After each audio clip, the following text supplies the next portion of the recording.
Police dogs are the front lines of law enforcement. They lead the way when officers are searching for suspects. Make yourself known. Release my dog. He will find you and he will bite you. Just the threat of a bite is normally enough to get people to give up.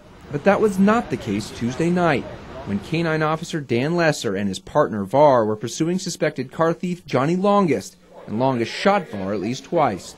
Lesser returned fire, hitting Longest, and Longest died later at the hospital.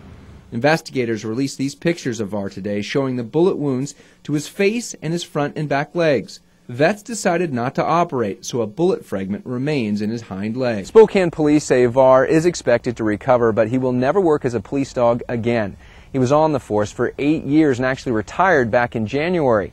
But when his replacement didn't work out, they brought him back, and he was on the job just 3 days before he was shot. Var is probably the dog of dogs in this region. I mean, he has been around here for 8 years working the street, hundreds of captures. Sean Kendall is another Spokane K-9 officer. He works with Strider.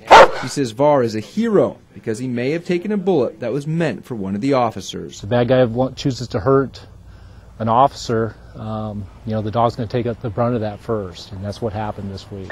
Silver handgun, possibly a .45. Kendall says the dogs go where it's too dangerous for officers to go, and they go in first. They're invaluable. They really are. The department has 5 police dogs, and they all have bulletproof vests, but they're too hot to be worn all shift. Var would have had his vest on if officers knew Longest was armed, but they didn't.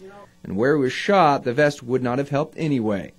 Now Var's out, police are down 2 dogs, but they are committed to keep at least 1 dog on patrol 20 hours a day, 7 days a week. In Spokane, Erik, Loney, KXLY4 HD News.